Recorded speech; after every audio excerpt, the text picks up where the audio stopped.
جب لوگوں نے نہ مانا تو نوح نے اللہ سے عرض کی کہ پروردگار میں اپنی قوم کو رات دن بلاتا رہا، لیکن میرے بلانے سے وہ اور زیادہ گریز کرتے رہے۔ جب میں نے ان کو بلایا کہ توبہ کریں اور تو ان کو معاف فرمائے تو انہوں نے اپنے کانوں میں انگلیاں دے لی اور اپنے اوپر کپڑے اوڑھ لیے اور اڑ گئے اور خوب تکبر کرنے لگے۔ پھر میں ان کو بلند آواز سے بھی بلاتا رہا، پھر علانیہ بھی اور رازداری سے بھی سمجھاتا رہا۔ پھر میں نے کہا کہ اپنے پروردگار سے معافی مانگو کہ وہ بڑا معاف کرنے والا ہے۔ وہ تم پر آسمان سے موسلا دھار میں برسائے گا اور تمہارے مال اور بیٹوں میں اضافہ کرے گا اور تمہیں باغ عطا کرے گا اور ان میں تمہارے لیے نہریں بہا دے گا۔ تم کو کیا ہوا ہے کہ تم اللہ کی عظمت کا اعتقاد نہیں رکھتے، حالانکہ اس نے تم کو طرح طرح کی حالتوں میں پیدا کیا ہے؟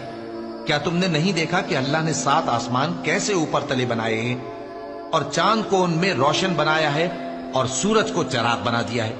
اور اللہ ہی نے تم کو زمین سے ایک خاص طرح سے پیدا کیا ہے، پھر اسی میں تمہیں وہ لوٹا دے گا اور اسی سے تم کو نکال کھڑا کرے گا۔